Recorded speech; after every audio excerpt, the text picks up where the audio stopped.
Thank you so much for joining us this morning, Mr. Brima. Electoral reforms are currently on the front burner. People are hoping that it will get to the point where the president will actually make his own commitment, give his own commitment to delivering a free and credible process, an election that Nigerians can trust. What do you think needs to happen for us to be able to really have trust in the process of our electoral system? Thank you very much, Malfoy, and thank you, Ayo. The electoral process has to be credible, has to be transparent. We know the issues we have with our elections, in recent past. Nigerians don't really trust what happens because, as far as they are concerned, the voters, there is not enough transparency. That's why you're having serious voter apathy. Now, what really needs to happen with the amendments that we need, the changes and reforms? They have to do with, one, electronic voting. I don't see why that is so difficult for us, to have, because it will improve transparency. It will prevent distortion through manual records, and then there'll be the results. The turnover time will be faster. So those are things that we'll need to look at. Why don't we have, then the independence of INEC is also very crucial. Political interference, we need to shield INEC as a body from politicians. They get to interfere with what happens, with the electoral body. Then security during elections, voter safety, prevention of violence. These are issues that we have had problems with. People snatching ballot boxes. You have security men also sometimes, not doing the needful. In fairness to them, they're usually overwhelmed. Even when we have thousands and thousands of security men. But we need to do, a framework around security for elections in Nigeria. Then diaspora voting. Why don't we have Nigerians living abroad able to vote? They'll be clamoring for that, and that should be part of the reform that we expect to see before 2027. Nigerians living abroad should be able to vote, and they want to vote. Their votes should also Mr. count. Brima, Yes. sorry to interrupt your thoughts, but on that particular issue, I spoke with a journalist of repute and a journalist who has worked internationally. I had an interview with her earlier this year, and one of the issues which we raised was diaspora voting. And she says, she believes that it needs to be categorized into two groups. Nigerians who have lived in Nigeria a long time, but for some reason have now jackpot and moved abroad, and who can have who understand the political system in the country, understand what the issues are, and are able to, vote in that system. Separate from Nigerians, for instance, who were born abroad, who have spent almost all their lives abroad, perhaps have no attachment to Nigeria other than the fact that they are Nigerians because maybe their parents were Nigerians. But of course, still very proudly, are very, very proud of their heritage, but will not understand the political systems, will not understand what the issues are. Will it be fair to say that all of those Nigerians, the different categories of those Nigerians are eligible to vote or should be made eligible to vote without a thorough understanding of what the issues really are? Are you really sure that we have thought through this issue of diaspora voting and just how, it could actually tweak the outcomes of our electoral processes? I mean, because sometimes when we think about diaspora, I think oftentimes we think about our brethren in the West, we think about our brothers in Europe, in America, but we also forget that a lot of Africans, a lot of Nigerians are scattered in many countries in Africa. Are we going to deprive them of voting as well? No, once you are voting age, no matter where you live, and regardless which part of the world, you should be eligible to vote, as long as you are voting age. Let me also tell you, Nigerians living abroad, we talk to them from now, regularly from time to time. They are on top of the issues in Nigeria. They probably even get the news faster than some of us in Nigeria here. So they are concerned. They are bothered. Some of them want to return home. They do a lot of remittances to Nigeria. Most of them are really channeled to consumption. We need to give them a voice. They want to vote. You saw them the other time. Was it early this year? When they had some states protests, some of them, I think was it UNIDO, Nigerians in diaspora organizations, NIDO. They said they want to vote. I saw them, with placards, I think in Abuja. They let us allow them to vote. We have a great number of Nigerians living both in Africa, outside of Nigeria and Africa, and the rest of the world. Yeah, my point is that will be a small minority or perhaps a tiny representation of the true number of Nigerians we have abroad. Now, why do you say that? We are talking of once you are over 18 years, you should be able to vote. That's the point. Regardless of where you live, outside of Nigeria, you should be able to vote. We have millions and millions of Nigerians living outside of this country. Do you know, Malcolm, that 10 votes can make a lot of difference in an election? 10 votes. And we have millions of Nigerians living in the UK, in the US, in Canada, in the whole of Europe, everywhere, in the rest of Africa. So let them vote. That is my position. And they have been clamoring to vote, so they should be allowed to vote. All right, then. Well, people will say that the issues in our elections, and the reason why it would seem that it's a do or die, the desperation we see attending our processes is because our elections are high stakes. We see how, over the years, it would not appear, part of the accusation that the political class have had to face is that they do not go there to serve. They go there to be served. And as such, a lot of people, when they do want to get into office, they want to get there by all means. And as such, the processes already seem skewed. It doesn't matter what reforms will be introduced. The intention that should go with it is usually not there. And so we're still not clear. INEC did come out to apologize about a glitch that, attended the 2023 elections. But some people will say, well, maybe. And when this matter was challenged in the Supreme Court, we found out that, that process which ought to have entrenched transparency through the BVAS, through the IREV, was not exactly recognized in our laws.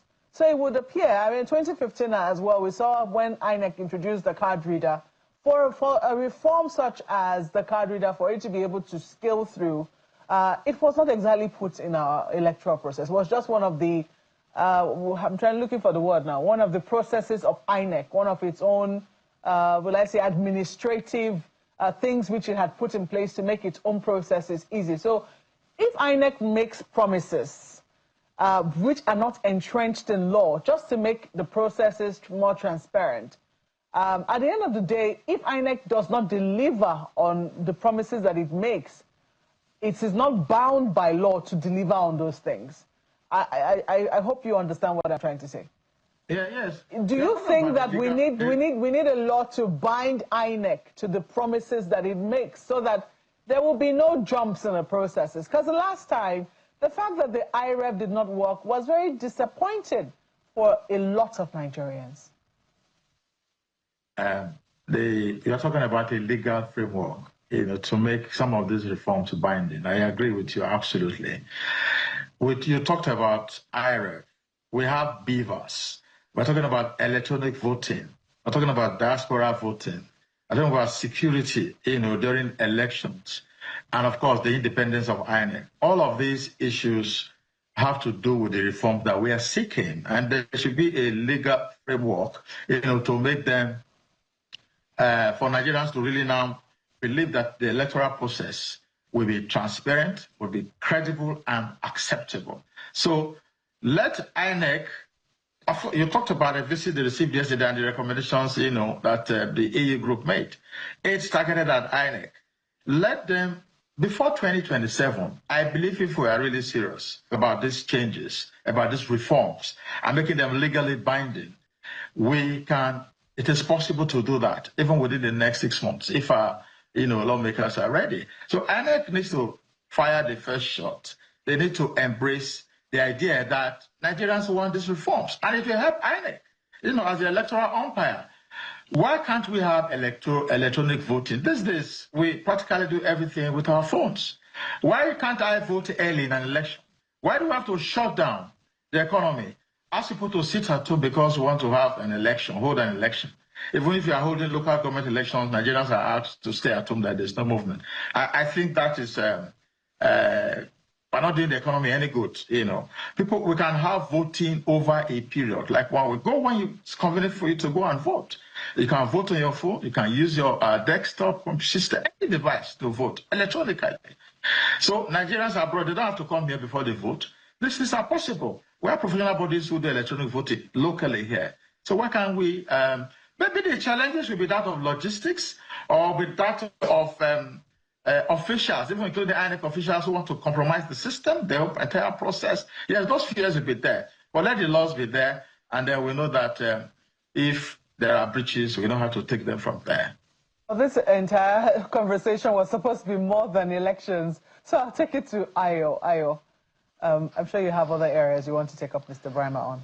Well, most certainly, Mark. Well, thank you. Well, Mr. Brimer, you are not unaware of some insecurity issues that have also arisen in recent time, particularly concerning one of our professional colleagues who recently just passed latest information about the whole idea, suggested that according to the FCT Police Commissioner, the robbers, went into her compound, into the building, and she, took action in panic and jumping from quite a length of place.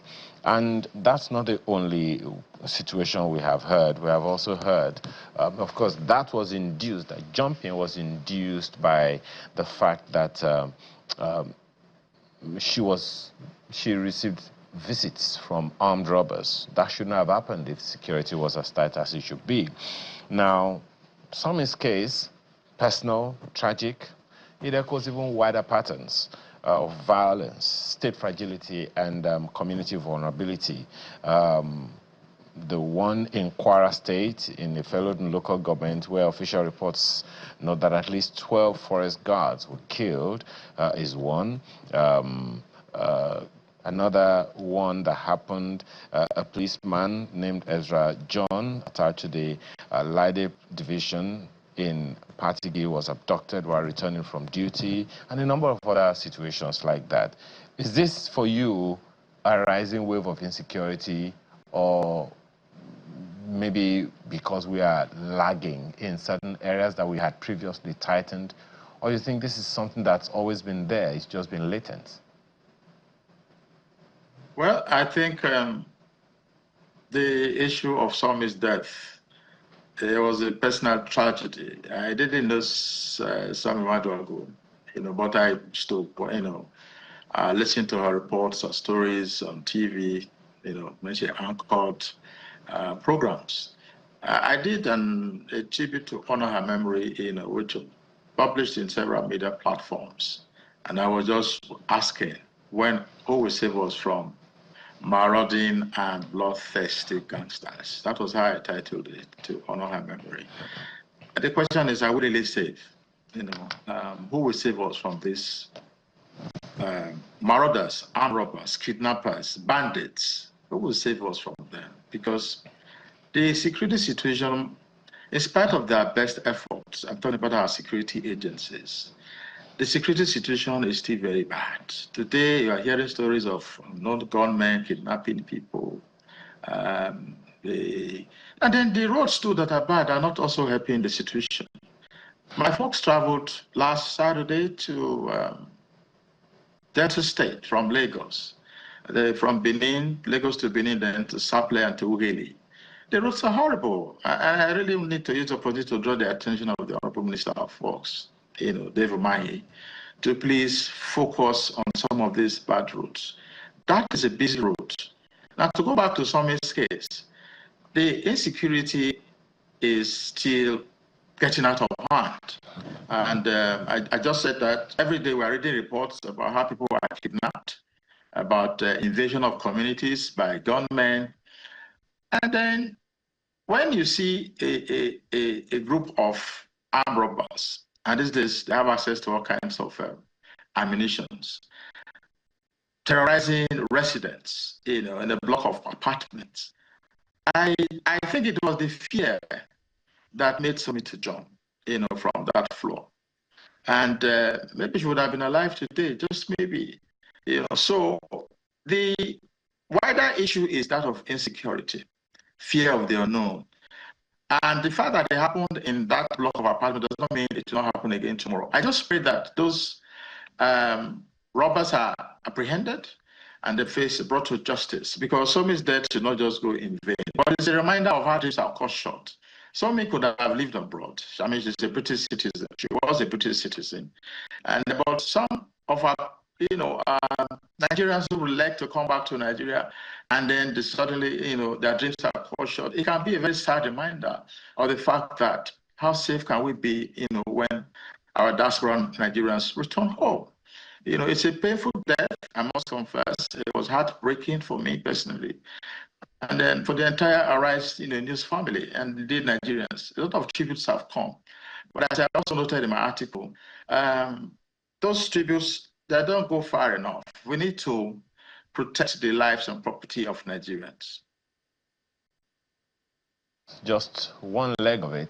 But there are some things that are just not going to go away. And the fact that even state governments are now being called out by the people, the unfortunate recourse of citizens to ask for the federal government intervention when there is some measure of insecurity in their state is a little concerning. We listened recently, I think, to the governor of Nasarawa State, Governor Sule, who was saying, look, governors should brace up, that they have a lot more resources now to be able to protect and secure their people, and that there are no more excuses because now they have a lot more resources to play with. How do you perceive that statement from Governor Sule? What do you make of it? Do you think it's realistic, or it's just one of those statements politicians make?